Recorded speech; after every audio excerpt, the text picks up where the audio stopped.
آج جو ہمارا ٹاپک ہے اس میں ہم کچھ 4-5 چیزیں ڈسکس کریں گے۔ وہ چیزیں کیا ہیں؟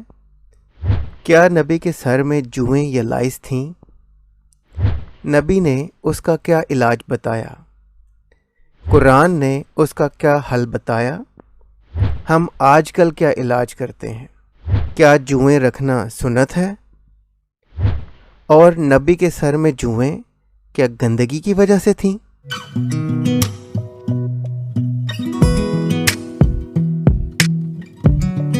پیارے پیارے میٹھے کھٹے پوری دنیا میں پھیلے ہوئے ساتھیوں، میں نے انالیٹکس چیک کیے ہیں، پوری دنیا سے لوگ دیکھ رہے ہیں، تو پوری دنیا میں پھیلے ہوئے ساتھیوں، میں آپ سب لوگوں کا بہت شکر گزار ہوں کہ آپ لوگوں نے کچھ ہی دنوں میں مجھے اتنا پیار دیا، میرے چینل کو اتنا سبسکرائب کیا۔ میں آپ سب لوگوں کا آبھاری ہوں، شکر گزار ہوں۔ I am grateful to you all and I love you all. چلیں اب آگے ویڈیو کی طرف چلتے ہیں۔ سب سے پہلی بات یہ کہ کیا نبی کے سر میں جوئیں تھیں؟ اب میں بہت ساری احادیث پڑھوں گا آپ کے سامنے، لیکن میں احادیث میں سے صرف وہ ریلیونٹ پارٹ پڑھوں گا کہ جس میں نبی کے سر کی جوؤں کا ذکر ہے۔ میں ساری احادیث نہیں پڑھوں گا کیونکہ شاید وہ احادیث جو ہیں وہ کسی اور ٹاپک سے ریلیٹڈ ہوں گی، لیکن میں صرف وہی ریلیونٹ پارٹ پڑھوں گا جتنا ہمیں چاہیے۔ تو یہ سب سے پہلی حدیث ہے سنن نبی داؤد کی، اور یہ سیاہ ستہ جیسے میں نے آپ کو بتایا تھا کہ 6 اتھینٹک بکس میں سے ایک بک ہے سنی فرقہ کی۔ تو اس حدیث کے مطابق زینب رضی اللہ تعالیٰ فرماتی ہیں، اب زینب وہی زید کی بیوی تھی جو بعد میں نبی کی بیوی بن گئی، وہ ان کے منہ بولے بیٹے کی، تو وہ فرماتی ہیں کہ وہ رسول اللہ کے سر سے جوئیں نکال رہی تھیں۔ اب یہ باقی جو حدیث ہے یہ ریلیونٹ ہے، یہ کسی اور چیز سے ٹاپک سے ریلیٹڈ ہے، لیکن ہمارا جو مین پارٹ ہے وہ یہ ہے کہ زینب فرماتی ہیں کہ وہ رسول کی سر سے جوئیں نکال رہی تھیں۔ اب یہ صحیح ہے اور یہ سنن نبی داؤد کی 3080 حدیث ہے۔ اب اگلی حدیث دیکھتے ہیں ہم۔ اب اس حدیث میں بھی میں وہی پارٹ پڑھوں گا جتنا ہمیں چاہیے، باقی سارا پارٹ ہم سے متعلق نہیں ہے۔ ہم سے عبداللہ بن یوسف نے بیان کیا امام مالک سے، انہوں نے اسحاق بن عبداللہ سے بن ابی طلحہ سے، انہوں نے انس بن مالک سے سنا، آپ بیان کرتے ہیں کہ رسول اللہ ام حرام کے یہاں تشریف لے جایا کرتے تھے۔ یہ انس کی خالہ تھی جو عبادہ بن صامت کے نکاح میں تھی۔ ایک دن رسول اللہ تشریف لے گئے تو انہوں نے آپ کی خدمت میں کھانا پیش کیا اور آپ صلی اللہ کے سر سے جوئیں نکالنے لگیں۔ اب آگے جو حدیث کا پارٹ ہے وہ ارریلیونٹ ہے، ہم وہ نہیں پڑھیں گے، تو ہم صرف یہ دیکھیں گے کہ یہ بھی جوؤں کے متعلق ہے اور جو نبی کے سر میں جوئیں تھیں اس حوالے سے بات ہو رہی ہے۔ صحیح البخاری 2788۔ آگے چلتے ہیں۔ اب وہ جو پچھلی حدیث تھی اس کے ساتھ گریڈنگ چونکہ نہیں آ رہی تھی کہ صحیح یا غلط کی یا حسن یا ضعیف کی، تو یہ گریڈنگ میں آپ کو دکھا دوں، یہ انگلش میں سیم ہی کائنڈ آف حدیث ہے اور یہ سنن نسائی میں ہے اور یہ صحیح حدیث ہے، اور یہ بھی اسی چیز سے ریلیٹڈ ہے کہ جی when the messenger of Allah went to Quba he used to come to حرم بنت ملحان and she would feed him. حرم was married to Ubaidah bin as-Samit. The messenger of Allah entered upon her and she fed him and checked his head for lice. اب یہ بات وہی کر رہی ہے حدیث، لیکن یہ صحیح گریڈنگ کے ساتھ ہے، گریڈ اس کے نیچے نظر آ رہا ہے، تو صرف یہ چیز بتانے کے لیے کہ جو میں نے پچھلی حدیث پڑھی تھی وہ صحیح ہے، وہ کئی جگہ روایت ہوئی ہے، یہ بھی وہی چیز ہے، سیم ہی حدیث ہے اور یہ بھی گریڈنگ صحیح گریڈنگ کے ساتھ اویلیبل ہے۔ اب آگے ایک صرف انگلش میں حدیث ملی جو اردو میں نہیں ٹرانسلیٹ ہو سکتی، لیکن یہ انگلش میں ہے، اس کی گریڈنگ کوئی نہیں اویلیبل، لیکن یہ شمائل محمدیہ میں اویلیبل ہے اور یہ روایت ہے امرہ رضی اللہ عنہ سے۔ وہ کہتی ہیں کہ امرہ رضی اللہ عنہ رپورٹس دیٹ someone asked عائشہ، اب عائشہ سے کوئی پوچھ رہا ہے کہ بھائی what was the usual practice of رسول اللہ، کہ رسول اللہ کی نارمل روٹین کیا تھی ایٹ ہوم، جب وہ گھر میں ہوتے تھے، کہ جب وہ گھر میں ہوتے تھے تو رسول اللہ نارملی کیا کرتے تھے۔ تو عائشہ بتاتی ہیں he was a human from among other humans، کہ وہ انسانوں میں سے عام آدمی تھے دوسرے آدمیوں کی طرح۔ he himself removed the lice from his clothing، وہ اپنے کپڑوں سے خود جوئیں اتارتے تھے۔ milked his goats، اپنی بکریوں کا دودھ دھوتے تھے، and did all his work himself، اور اپنا کام خود کرتے تھے۔ یہ وہ بتا رہی ہیں کہ وہ اپنے کپڑوں سے جوئیں خود اتارتے تھے۔ اچھا، اب ہم نے یہ دیکھنا ہے کہ یہ جوؤں کا جو مسئلہ ہے اس میں نبی کی اپنی جو ذہانت تھی، جو فطانت تھی، جو ان کی اپنی طب نبوی ہے، جس کے حوالے سے مسلمانوں نے بڑا شور ڈالا ہوا ہے جی کہ رسول اللہ کی طب نبوی، رسول اللہ کی طب نبوی، اس کے حوالے سے ہم دیکھتے ہیں کہ انہوں نے جب جوئیں کسی کے سر میں ہوتی تھیں تو اس کے حوالے سے کیا حل بتایا، اور پھر ہم فردر یہ بھی دیکھیں گے کہ قرآن میں اس کے حوالے سے کیا آیت آئی۔ اچھا، اب یہ حدیث ہے، یہ صحیح البخاری کی حدیث ہے۔ ہم سے ابو الولید نے بیان کیا، کہا کہ ہم سے شعبہ نے بیان کیا، ان سے عبد الرحمن بن اصبہانی نے، ان سے عبداللہ بن موقل نے بیان کیا کہ میں کعب بن اجرا کے پاس بیٹھا ہوا تھا۔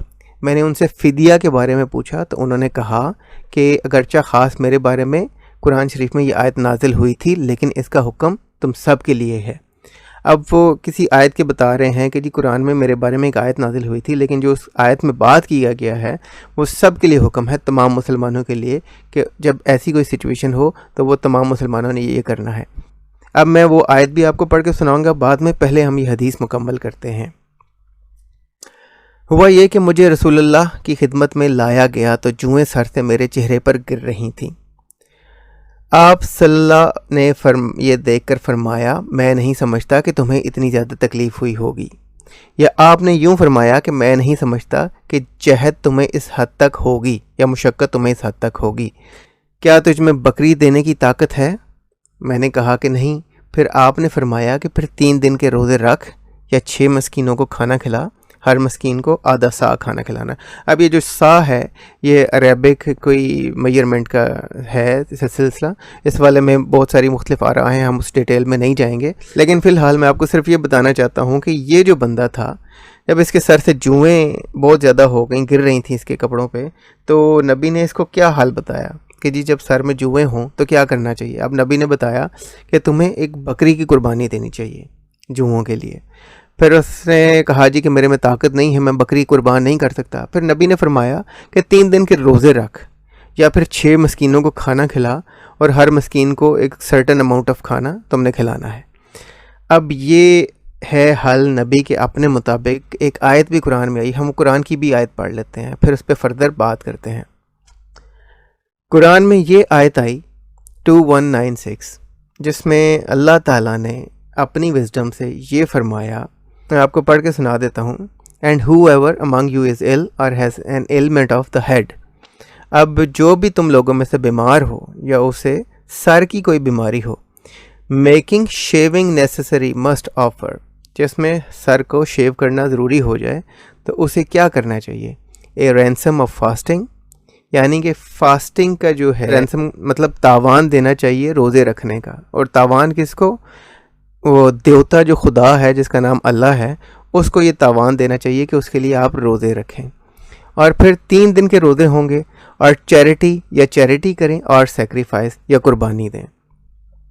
اب یہ اللہ تعالیٰ خود کہہ رہا ہے کہ بھائی کسی کو اگر سر کی بیماری ہو جائے، ایسی بیماری ہو جس میں اس کے سر منڈوانا پڑ جائے، شیو کرنی پڑ جائے، تو اس صورت میں آپ نے اللہ کو تاوان دینا ہے۔ اور تاوان کیا ہے کہ آپ نے 3 دن کے روزے رکھنے ہیں، یا پھر آپ نے کوئی چیریٹی کرنی ہے، یا کوئی قربانی دینی ہے بکری کی یا کسی بھی چیز کی۔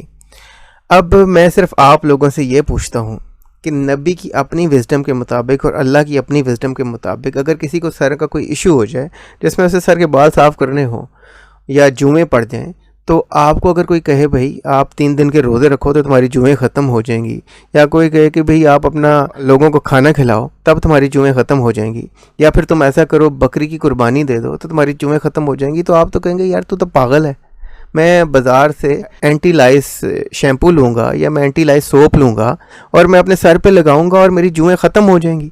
مجھے کیا ضرورت ہے 3 دن کے روزے رکھنے کی، یا مجھے کیا ضرورت ہے بھوکے لوگوں کو کھانا کھلانے کی، یا مجھے قربانی بکری کی قربانی اس کی کیا ضرورت ہے مجھے کہ بھئی میرے سر میں جوئیں ہیں تو بکری کی قربانی سے میرے سر کی جوئیں ختم ہو جائیں گی۔ اب آپ یہ سوچیں کہ اس وقت نبی کے ذہن میں کیا کانسیپٹ تھا، اور پھر نبی نے اس کانسیپٹ کو قرآن میں بھی ڈال دیا کہ بھئی جب آپ اپنے سر منڈواتے ہیں یا اپنے سر کو صاف کرتے ہیں، شیو کرتے ہیں کسی بیماری کی وجہ سے، تو آپ نے اللہ کو تاوان دینا ہے، اللہ کے حضور میں قربانی دینی ہے، یعنی کہ ایک ایسی قربانی جو ایک دیوتا کو دی جاتی ہے. جیسے ایک دیوتا قربانی نہیں مانگتا کہ میرے نام کی قربانی دو، جیسے بہت ساری آپ نے سنی ہوگی کہ دیوتاؤں کے لیے قربانیاں دی جاتی ہیں. تو اس قسم کی چیز، اور یہ قرآن کا حصہ ہے، قرآن میں یہ چیز ہے. اللہ خود کہہ رہا ہے کہ جی میرے لیے قربانی دو، جب تمہارے سر کی کوئی بیماری ہو جائے تو میرے لیے قربانی دو یا روزے رکھو. اور how ridiculous it can be. اور نبی نے جب یہ طریقے سارے خود بھی اپنائے تو آپ نے دیکھا کہ ان کے سر کی جوئیں تو ختم نہیں ہوئیں. تو ان طریقوں نے ان کو کوئی ایفیکٹ نہیں دیا. وہی قربانی کرنے سے یا روزے رکھنے سے جوئیں کہاں ختم ہوتی ہیں؟ تو نبی کی جوئیں ساری عمر ختم نہیں ہوئی. ان کی بیویاں، وہ خود، اور وہ اور خواتین جن کے ہاں وہ جاتے تھے، وہ ان کی جوئیں نکالتی رہتی تھیں. تو وہ ساری عمر جو ہے نبی ان چیزوں سے گھلتے رہے. تو آگے چلتے ہیں. اب دیکھتے ہیں کہ جی جوئیں رکھنا، چونکہ ساری عمر نبی کے سر میں جوئیں رہی ہیں، اب یہ دیکھنا ہے ہم نے کہ جوئیں رکھنا سنت ہے یا نہیں. اب کچھ مسلمانوں کے ذہن میں یہ آ سکتا ہے، تو اس حوالے سے میں نے ایک کویسچن نکالا ہے جو کسی بندے نے پوچھا فتویٰ جات کی جو ویب سائٹ ہے اس پہ. تو اس پہ انہوں نے کہا جی کہ نبی کے سر میں چونکہ جوئیں تھیں تو اب اس حوالے سے ہمیں بتائیں کہ ہم اپنے سر میں جوئیں رکھیں یا نہ رکھیں. تو اب اس بندے نے یہ جواب دیا ہے کہ جی انس بن مالک نے یہ بتایا کہ وہ حرم کے پاس جب جایا کرتے تھے تو وہ ان کو کھانا دیا کرتی تھی، پھر ان کے سر سے جوئیں نکالتی تھی. تو چونکہ وہ جوئیں نکالتی تھیں اس لیے یہ جو جوئیں رکھنا سنت نہیں ہے، بلکہ جوئیں نکالنا سنت ہے. تو اب آپ دیکھ سکتے ہیں کہ آپ کو سنت کے مطابق جوئیں رکھنے کی ضرورت نہیں ہے سر میں، آپ جوئیں نکال سکتے ہیں. اور میں آپ کو یہ بتا دوں کہ یہاں پر یہ حنفی فقہ کے تحت انہوں نے آنسر دیا ہے. تو یہ حنفی فقہ جو ہے، جو سب سے زیادہ مانا جاتا ہے فرقہ، حنفی فقہ کے مطابق انہوں نے بتایا. اور انہوں نے بھی ابو داؤد کی وہی حدیث کوٹ کی ہے. اور ابو داؤد جیسے میں نے آپ کو پہلے بتایا کہ سیاہ ستہ میں سے ہے اور 6 اتھینٹک بکس میں سے ہے حدیث کی، تو انہوں نے وہی حدیث کوٹ کی. اب فردر آگے بات کریں، جو میں نے آپ کو کہا تھا کہ ایک کویسچن ہم یہ دیکھیں گے کہ نبی کے سر میں جوئیں کیا گندگی کی وجہ سے تھیں. تو اس میں اس بندے نے کیا خود سے جواب دیا ہے، اس سے کسی نے نہیں پوچھا کہ بھئی وہ جوئیں اس کے سر میں کیوں تھیں. اچھا، انہوں نے نوٹ دیا ہے، note the lack of cleanliness was not cause of the nits rather than the hair of Nabi was thick and well oiled, thus it used to attract nets and climate in those regions is conducive to spreading nets. اچھا، اب یہ کہہ رہے ہیں کہ جی صفائی ستھرائی کی کمی جو ہے وہ وجہ نہیں تھی نبی کے سر میں جوئیں ہونے کی. اس کی وجہ یہ تھی کہ نبی کے سر کے بال تھے وہ کافی تھک تھے اور ان میں آئل لگا رہتا تھا. اس وجہ سے جوئیں ان کے سر کی طرف زیادہ اٹریکٹ ہوتی تھی، اور اس کلائمیٹ میں، اس طرح کے انوائرمنٹ میں، اس علاقے میں ایسا کلائمیٹ تھا، ایسا ماحول تھا کہ جوئیں زیادہ پھیلتی تھیں. اب میرا صرف یہ آنسر ہے اس بات کو کہ بھائی جو بندہ ایک ایسی ہستی کا آخری نبی ہو، سب سے محبوب بندہ ہو، جس نے کائنات بنائی ہے، نبی کائنات کے سب سے رسپیکٹیبل بندے تھے، معزز بندے تھے، اور اللہ کے سب سے زیادہ پیارے تھے، تو اللہ نے وہ جوئیں ان کے سر سے اٹھا کیوں نہیں لی، غائب کیوں نہیں کر دیں؟ اللہ کے لیے تو یہ کوئی بڑا مسئلہ نہیں تھا کہ بھئی نبی کے سر سے جوئیں ایک دم سے غائب کر دیتے، چٹکی بجا کے غائب کر دیتے. لیکن نبی کے سر سے جوئیں غائب کیوں نہیں ہوئی؟ اس کی وجہ یہ تھی کہ بھائی نبی جو تھے وہ سب ڈرامے بازی کر رہے تھے، ان کو نہ کسی بات کا عطا تھا اور نہ پتہ تھا. ان لوگوں نے کچھ لوگوں کو بیوقوف بنایا ہوا تھا. تو یہ نبی کے سر سے جوئیں کیوں نہ غائب ہوتی ہیں؟ اگر وہ اللہ کوئی ہوتا اور اس کے کوئی نبی سے سچے ہوتے تو یہ نبی کے سر سے جوئیں کوئی بہت بڑا مسئلہ تھا. یہ بلکہ پوری زندگی کے لیے، پوری اسلامک ہسٹری کے لیے ایک ایمبیرسمنٹ ہے کہ جو آخری نبی تھے ان کے سر میں جوئیں تھیں. اور ان کی گندگی کی جو بات ہے، جو انہوں نے کہا جی کہ یہ گندگی کی وجہ سے نہیں تھی، یہ صفائی ستھرائی کی کمی کی وجہ سے جوئیں نہیں تھی سر میں، یہ بلکہ ان کے بالوں میں آئل لگا رہتا تھا. تو بھائی وہ آئل صاف کر لیں، آئل صاف کر کے اپنے بالوں سے جوئیں ختم کر لیں. ان کو کیا شوق تھا کہ ان کے سر میں جوئیں ہر وقت رہتی رہیں جن کو وہ نکال نکال کے پھینکتے رہیں. تو میں صرف یہ کہوں گا کہ بھائی اپنے دماغ کو کھولیں، اپنی چیزوں کو پڑھیں، اپنی کتابوں کو پڑھیں. ایک ایسے بندے کو کیوں فالو کرنا کہ جس کے سر میں جوئیں تھیں؟ اور ان کی گندگی کے حوالے سے، کہ نبی پاک کی گندگی کے حوالے سے ہم ایک علیحدہ ویڈیو بنائیں گے اور اس میں بتائیں گے کہ نبی پاک کتنے صاف ستھرے تھے. اور آپ کو تو پتہ ہے ہم ایکس مسلمز کو کتنی عادت ہے اپنے پیارے نبی کی پیاری پیاری باتیں کرنے کی. تو until next time, Thank you very much and try to stay away from Islam.